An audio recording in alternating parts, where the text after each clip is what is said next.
Good evening. Welcome to Northbeat. I'm Megan Roberts. This year's wildfire season is off to an early and aggressive start in Western Canada.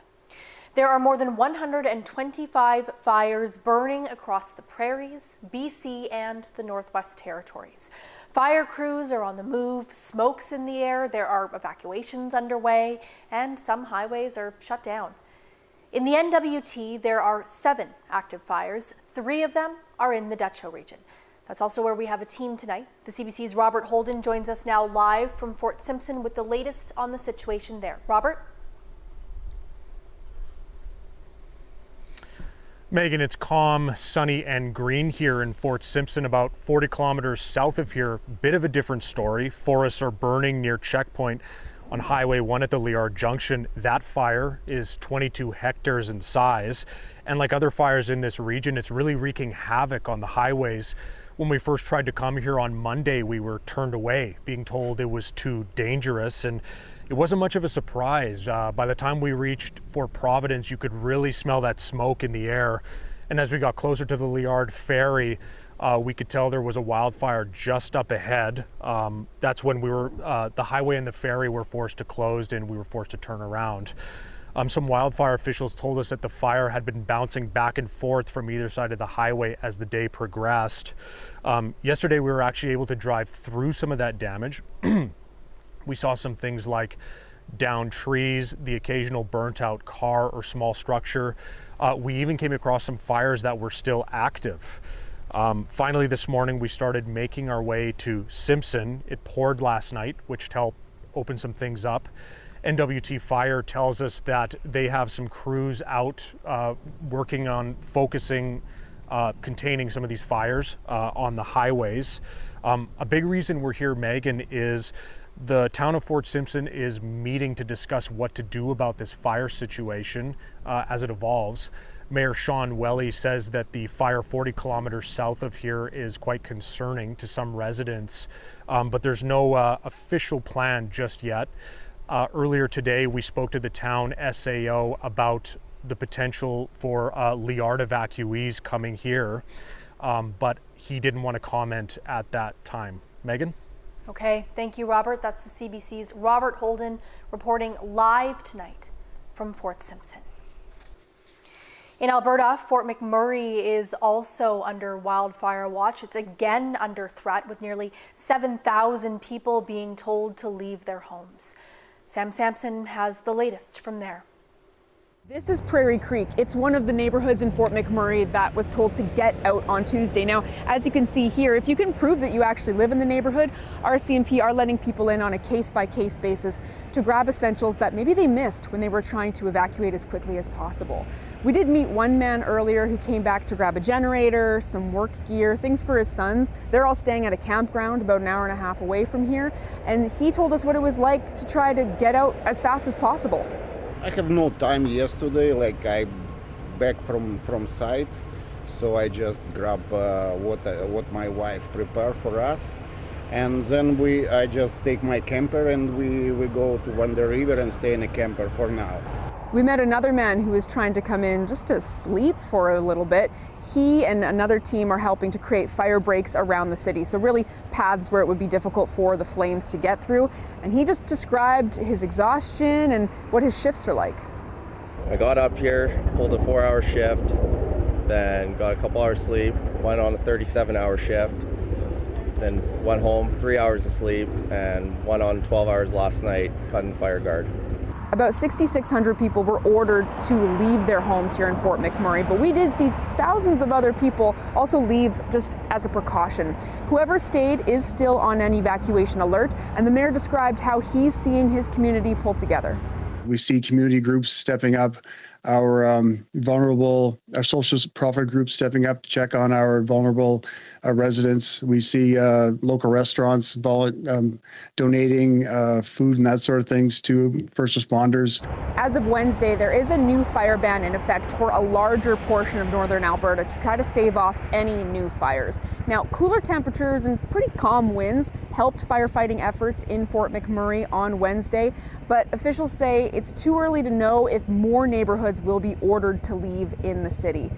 Officials also say and warn that evacuees from these neighborhoods should be prepared to be out of their homes until at least after the May long weekend.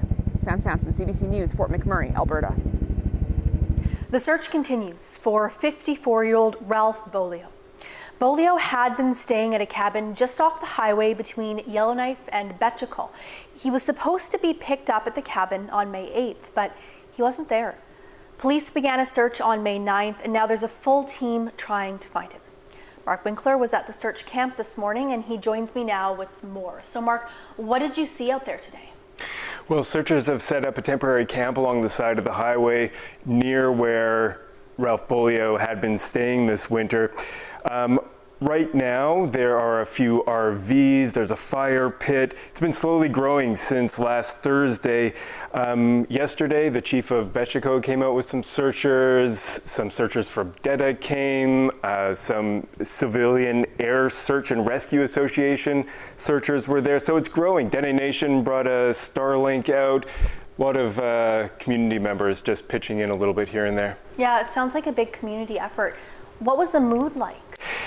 People are trying to stay optimistic, but are starting to get discouraged. They've been out there since Thursday. I spoke to Eva Bololo, who is Ralph's sister. She says she was frustrated by the initial lack of help from the RCMP. The RCMP now have at least a couple people out there helping. Yesterday, she told me that searchers found some important items of Ralph's, including eyeglasses, his pants, some shoes, and his guns. And those were just in the bush, scattered sort of in between the cabin and the highway. So those are important clues for searchers to go on today. Peter Lisk is another person who I spoke with. He's a ranger with the Yellowknife's Dene. He was there with his son searching yesterday, and they're there again today. He's puzzled by these clues that they found. He was also looking for tracks in the ash. A lot of the forest around there is burned right now from last season's fires. Looking for tracks from Ralph in the ash, in the mud. He couldn't find anything but moose tracks and bear tracks. So he figures that it was probably during the winter, or at least when there was snow, when Ralph was walking and just hasn't been seen since. Wow, okay. What's the plan going forward then, Mark? Well, Ralph's sister, Eva, says she's planning to stay out there as long as it takes, and she's hoping that they'll receive more help from the public in trying to find her brother. Thank you for this, Mark. One man in Yellowknife is speaking out about obstacles in the immigration process. He's waiting on his permanent residency, but he's worried about supporting his family in the meantime. Natalie Pressman has his story. What can do? Yusuf Al-Shayab immigrated from Jordan. He's a driver for DoorDash, but as of today, his driver's license has expired and he can't renew it without permanent residency. He applied for permanent residency after arriving to Canada on a study permit. But after applying, he was told it could take up to 21 months. Now, he doesn't have a driver's license or other documents to get a job, and he says he's worried about supporting his family. No job. When no job meaning no money, meaning no milk for my baby, meaning no pampers my baby, no pay for rent my house, nothing. Al-Shayab's wife is a permanent resident. She's on maternity leave and qualifies for social assistance. The couple says they haven't been told how much they qualify for or for how long they can claim it. But Al-Shayab was a medical technician in Jordan, and he wants to work in Stanton Hospital. He says the social assistance will help support the family in the meantime, but he wants to work and help fill healthcare shortages in the system. Al-Shayab has met with the MP, with lawyers, and with his MLA to try and expedite the process. All say they'll try to help, but can't make any promises. We're really rooting for Yusuf, but unfortunately my office is really just one of advocacy, and this is hinging on a federal process. MP Michael McLeod declined an interview, but in an emailed statement, a spokesperson says their office has helped countless constituents resolve their case files. Natalie Pressman, CBC News, Yellowknife. The teacher vacancy rate in Nunut isn't budging. Nearly 10% of the positions are not filled. It's been that way for the past 2 years. And as Mahnor Mubarak reports, it's straining communities and burning out teachers. There are 875 teaching positions in Nunavut. Of that number, 81.5 positions are vacant. Justin Matchett is the president of the Nunavut Teachers Association. He says the lack of teachers can have a negative impact. You know, this is a big issue when it comes to burnout as well. We're seeing a lot of teachers pulling double duty, losing their prep time for their own classes because they're covering other classes or planning for other teachers who aren't there, vacant classrooms, vacant positions. He says other factors like getting housing is a barrier for retaining teachers in Nunavut. Bill Cooper is the Assistant Deputy Minister for Education Programs. He says they're doing all they can to fill the vacancies. It goes without saying that the relationship of a teacher and a child or a group of children in the classroom is fundamental to the achievement of that child at whatever grade they're at. He says some initiatives to fill the vacant position include engaging in career fairs and working with the Nunavut Arctic College to hire graduates from its teacher education program. Mahnor Mubarak, CBC News, Iqaluit. The second half of the Indigenous Identity Theft Summit in Winnipeg started off with a big statement yesterday, which took aim at the Nunut Community Council. First Nations, Inuit, and Métis leadership at the summit passed a resolution. They declared Nunut incapable of holding Section 35 rights, which recognize and affirm the existing treaty rights of Aboriginal peoples. They're also calling for the Government of Canada and research agencies to develop ways of verifying Inuit identity for benefits and grants. The president of the Nunut Community Council hit back at those behind the summit, likening their mission to a witch hunt. We denounce wholeheartedly the gathering itself, the approach that's being taken, and certainly we denounce being made a part of a conversation that in no way, shape, or form applies to or has anything to do with Nunut Inuit. Nunut represents 6,000 self-identified Inuit in South and Central Labrador. Between 1986 and 2010, they identified as Métis.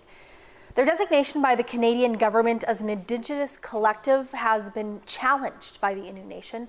The court decision for that is still to come. Hi, I'm Vanessa. Vanessa likes gymnastics. She loves soccer. She loves to ride her bike. She loves to stay at the park as long as she can. She shows me every day that she can do anything she puts her mind to. The Warrants is able to provide Vanessa with the devices and support that she needs because of the generosity of the public. Nothing will stop her. Any help that she ever needs is right there because of your generosity. Thank you.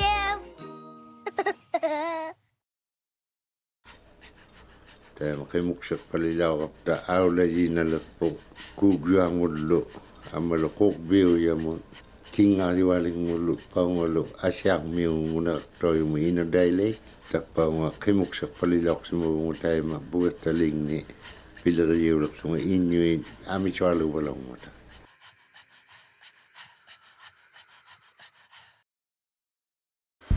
This is the CFBC's largest attachment, home to elite units, federal and municipal scope. Congratulations on making the cut. Have you spoken with your father? We're coming for you and everyone like you. I would rather be Baroque than blue. Lots of reasons to not be a cop. And a Surrey girl should know all of them. Maybe you should reconsider the uniform and everything that it represents. I'd rather fight from inside it to make a change. Everyone listen up. Bursting with flavor. All these guys 21?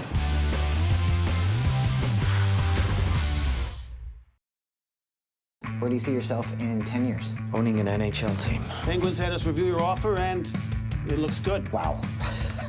Get me on the phone with Cops Coliseum. Tell them I want to buy it.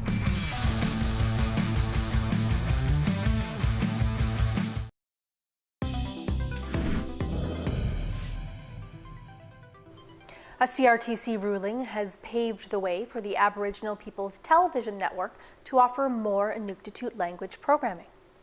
The ruling allows the network to launch its own Indigenous languages channel, which will see the amount of Inuktitut programming increase from 19 hours a week to 23 and a half. APTN says it wants to make sure there's a place for Indigenous languages in the Canadian broadcasting industry. By having this dedicated Indigenous language feed, we will be able to create blocks of Indigenous languages from the east, from the center, from the north, from the west. So it's going to give more visibility and it'll be easier to discover. So we'll be increasing also all our Indigenous languages offering and increasing Inuktitut as well. Ile says the change will make it easier to find Indigenous programming on the channel. She says the new channel will not only serve people in their home communities, but also Indigenous people in large urban centers. She says it's set to launch on September 1st. The old Stanton Territorial Hospital in Yellowknife will soon be open for business. Inside, there will be primary care, rehabilitation, long-term care, and extended care services, and it also will have a new name, the Kliwigwati Building. We stopped by to take a look.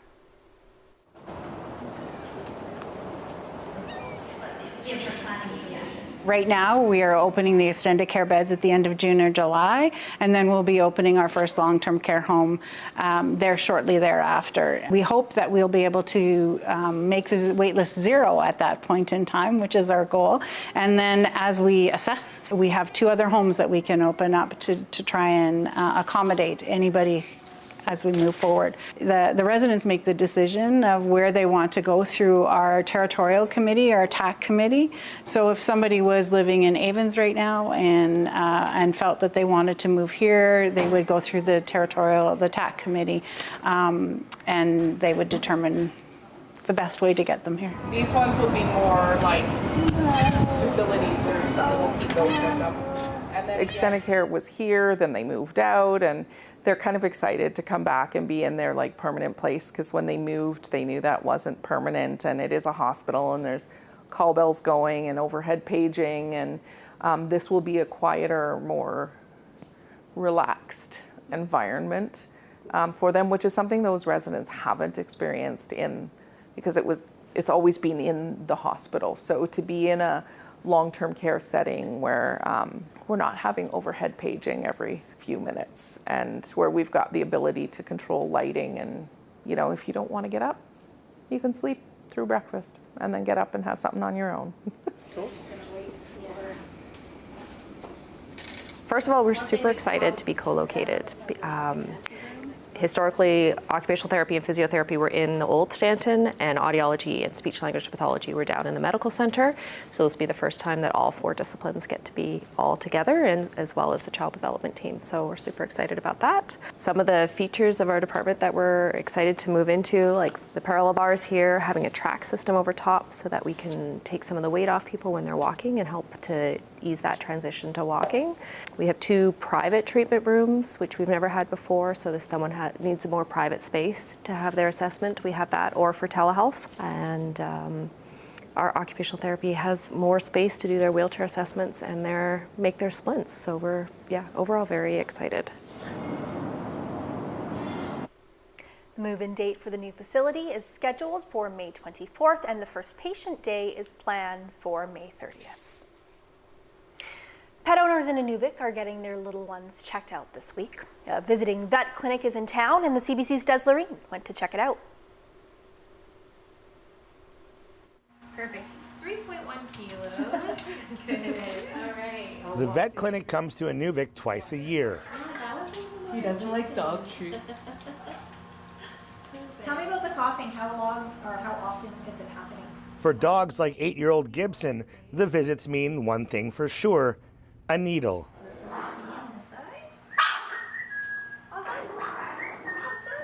Along with vaccinations, the vets also do spays and neuters on cats and dogs.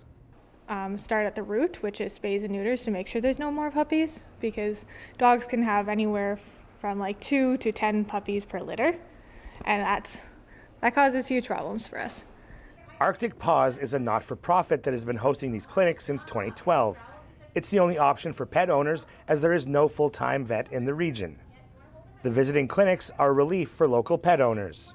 I always see people that reach out over social media when they have an urgent medical need for their pet, and it's a scary idea to know that you don't have full-time access to those kind of services. The clinic ends on Friday. Another is planned for the fall. Des Loreen, CBC News, Inuvik. Every 4 years since 1992, Indigenous runners have set off from the furthest reaches of North and South America for the Peace and Dignity journeys. They meet up in Colombia with the goal of connecting Indigenous peoples across the Western Hemisphere. Some runners recently left Fairbanks, Alaska on their way to South America, and on the journey, they met the CBC's Virginie Ann in the Yukon. 10 runners with 10 prayers that carry the stories of Indigenous peoples from all over.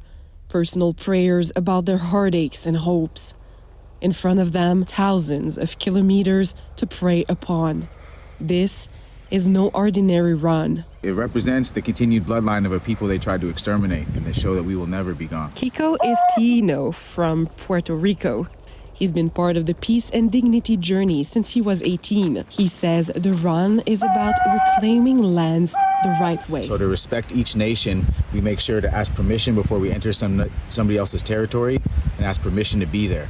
And in terms of our conduct in their territory, they'll tell us how to conduct ourselves there. It may be different from where we are, but we have to respect that because it's a different land. So we have to learn the energy of that land and not go in there and try to tell people what is right and wrong, because the people of the land, they know what works in their territory. The journey is divided among participants who all run alone, one after another. And not all of them are hardcore ultra runners. James Inu lives in a Whitehorse with no experience as a runner. He decided to leave everything behind with only a few days' notice. Why? Peace and dignity, and honor all the great people of this land, and to bring back our old ways little by little that we lost. The runners have 7 months to reach South America. Their schedule, however, leaves space for unplanned meetings, because this is also what the journey is all about: exchanging culture, forming friendships, and strengthening spiritual connections. Pray my ride. Virginie Ann, CBC News, Carcross. A Saskatchewan farmer recently made a discovery that's out of this world. And as the CBC's Jason Warwick reports, it's raising questions and concerns about the problem of space debris. Not a space junkie or anything like that. This is just what we found in our field. So, as a farmer in rural Saskatchewan, Barry Sawchuk is used to removing rocks and weeds from his fields. But he recently discovered this 2-meter wide, 40-kilogram heap of twisted, burnt metal. My oldest son and I were out driving around just checking fields, see where we could start seeding, and we came across the largest object laying out in the field. Originally we just thought it was garbage. But the 16 layers of metal and webbing made him suspect. We know this is the inside because on the outside it's got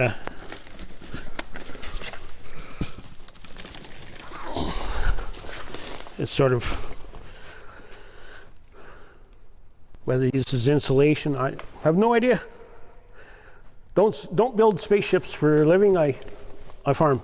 An astronomy professor traced it to a re-entry of a rocket from private company SpaceX back in February. While rare, she notes more large chunks of metal from space have been found recently in Australia and Washington state. This space debris smashed through the roof of a Florida home. NASA determined it came from the International Space Station. It's really just luck that it did not hit, right? Like if that had hit in the middle of Regina or New York City, like you said, it very easily could have killed someone. Samantha Lawler says launches and re-entries of spacecraft are now a daily occurrence, so that risk is increasing rapidly and better regulations are urgently needed. Sawchuk reached out to SpaceX, but no one answered his call. I think if I can, I'm going to sell it. Sawchuk says he plans to donate some of the money to rebuild his local hockey rink. Jason Warwick, CBC News, Saskatoon. They're the talk of the town, even though they haven't yet hatched.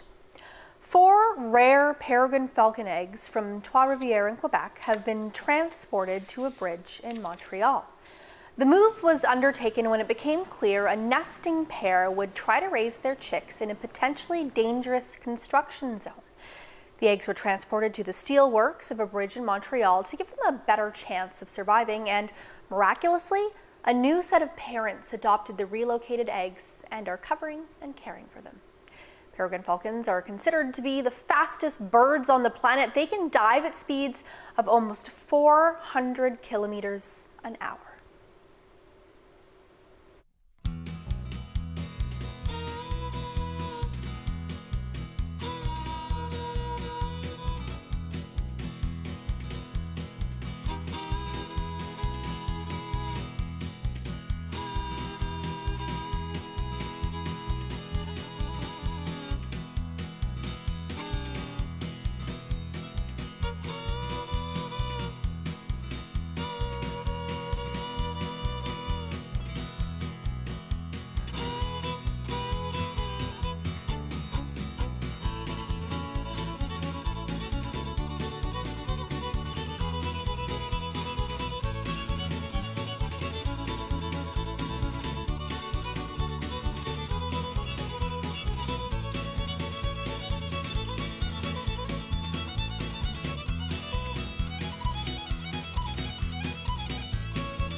And that is Northbeat for tonight. For news anytime, you can always go to our website, cbc.ca/north. Thank you for watching. I'm Megan Roberts. Have a good night.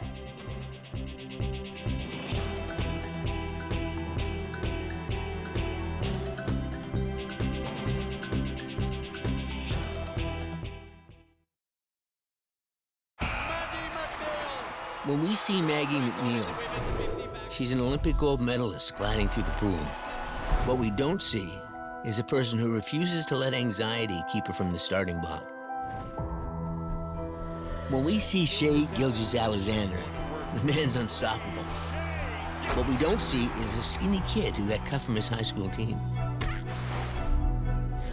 We don't see Maud Sharon being forced to change weight classes after she won Olympic gold. Ellie Black hearing she's just too old to compete as she prepares for her 4th Olympic Games. Or Andre DeGrasse dealing with all the doubters, including himself. What we don't see makes these athletes who they are. What we don't see makes us all who we are. We're all bravely facing the odds in our lives, and our bravery is our victory.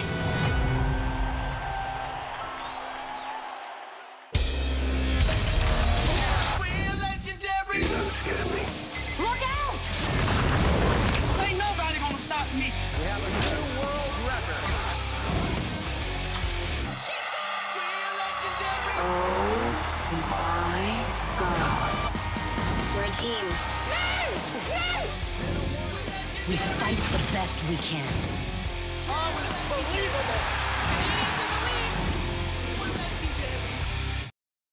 Okay, ladies, what do you guys want to watch?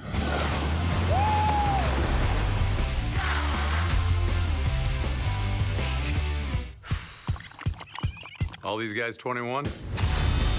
Let's go! Tide's in! Woo! Time's up! Bursting with flavor.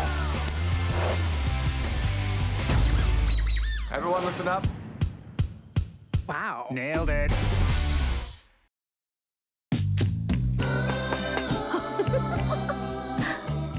One of these days, we're gonna have to grow up. But today is not that day. I don't want us to get older either. Son of a Critch. Watch free on CBC Gem. Q with Tom Power. Available now on CBC Listen or wherever you get your podcasts.